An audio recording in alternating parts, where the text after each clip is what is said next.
Bonjour tout le monde, j'espère que vous allez bien. Aujourd'hui, nouvelle vidéo où je vais comparer différents supports que j'ai pu acheter pour faire des vidéos 360 degrés. Avant d'aller plus loin dans la vidéo, n'hésitez pas à vous abonner. Quasiment 9 personnes sur 10 qui regardent mes vidéos ne sont pas abonnées, alors n'hésitez pas. Merci beaucoup. On se retrouve dans un cadre plutôt sympa, juste en dehors de mon bureau avec une vue sur la campagne. Malheureusement, le temps n'est pas avec nous. J'espère que je pourrai filmer au drone avec la caméra juste après parce qu'il y a un petit crachin.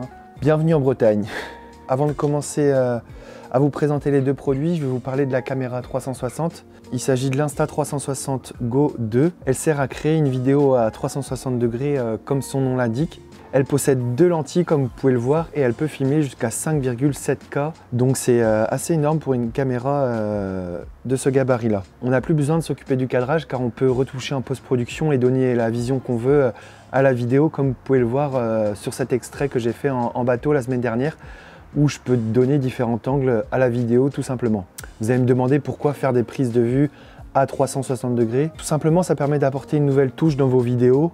Vous avez dû voir beaucoup d'Instagrammeurs utiliser des caméras 360 avec cet effet Little Planet. Donc c'est assez sympa. Vous pouvez également créer du contenu 360 pour vos clients ou bien vos réseaux.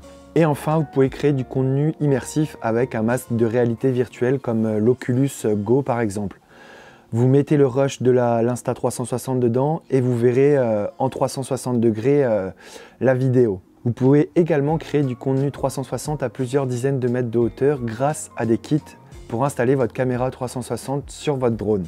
Et c'est ce qu'on va voir aujourd'hui. On va tester deux modes de prise de vue avec l'Insta360 sur le Mavic 2 Pro juste ici. Alors j'ai acheté deux kits pour filmer avec l'Insta360 sur mon drone. J'ai acheté un kit chez AliExpress une dizaine d'euros et un autre chez DPD Mount à une centaine d'euros, donc 10 fois plus cher que le kit de chez AliExpress. Pour filmer avec une caméra 360 à votre drone, il vous faut un temps avec peu de vent car la caméra aura une grosse prise au vent du fait de la taille du kit. On va commencer par la présentation du kit AliExpress.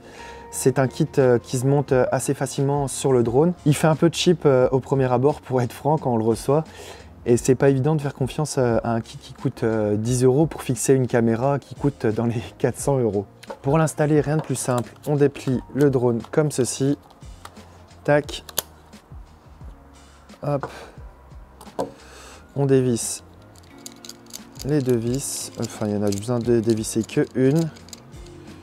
Tac. Hop.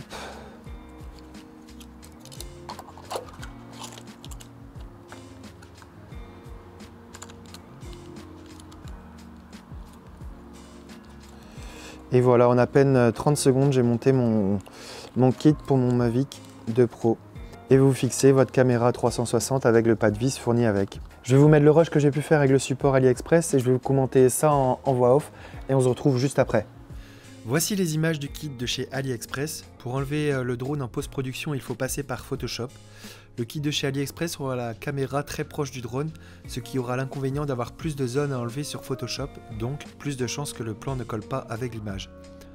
Hormis ce petit inconvénient, le kit fait très bien le travail comme vous pouvez le voir et on ne voit pas de coupure entre les lentilles. Je vous mets également en image la retouche sur Photoshop. Comme vous pouvez le voir, l'image de chez DPD Mount, le drone est beaucoup plus loin, ce qui est facile pour l'enlever sur Photoshop, comparé à l'image de AliExpress qui, le drone est lui beaucoup plus près.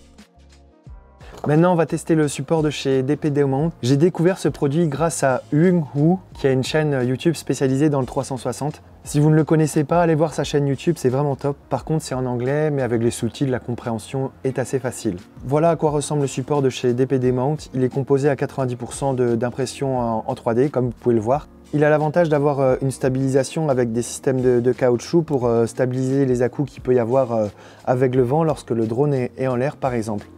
Et enfin, on vient fixer la caméra 360 sur le pas de vis juste ici. Le support pour l'accrocher au drone est beaucoup plus solide comme il faut visser deux petites vis au Mavic 2 Pro, ce qui est beaucoup plus rassurant comparé à l'autre support de chez AliExpress. Vous avez juste qu'à l'accrocher comme ça et visser. J'ai un petit tournevis de chez Xiaomi et il fait très bien le taf, c'est vachement pratique. Et voilà, le support est fixé bon. Le point négatif, c'est qu'il vous faudra un tournevis ou une clé Allen pour votre tournage pour fixer ce support si vous voulez filmer avec le support 360. On vient le fixer. Hop, on serre bien le pas de vis et voilà à quoi ça ressemble. Du coup, l'Insta360 sera beaucoup plus basse, comme vous pouvez le voir, comparé au système de chez AliExpress, ce qui permettra en post-production de retoucher beaucoup plus facilement et d'enlever le drone à la vidéo. Donc ça, c'est un sacré avantage. Vous venez fixer la caméra 360 comme ceci et vous voyez que celui-ci tient parfaitement. Donc on se retrouve juste après, je vais vous commenter en voix off le vol avec le support de chez DPD Mount. On se retrouve pour voir les images du DPD Mount. Comme vous pouvez le voir, la caméra est beaucoup plus basse. Il est beaucoup plus facile d'enlever le drone sur Photoshop avec ce avant-après suite à l'incrustation du fichier PNG. Le kit fait lui aussi très bien le travail, comme vous pouvez le voir. Il est très difficile de percevoir la séparation entre les deux lentilles.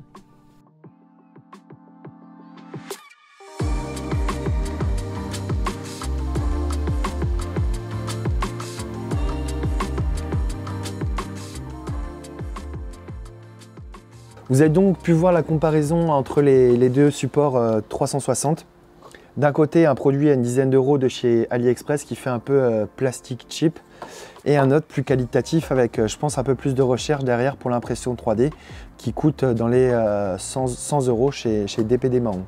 Ce produit-là chez DPD Mount est pour moi le meilleur. Il offre la meilleure assurance au niveau de l'accroche de la caméra 360 sur le drone, car il faut visser ce support sur le drone.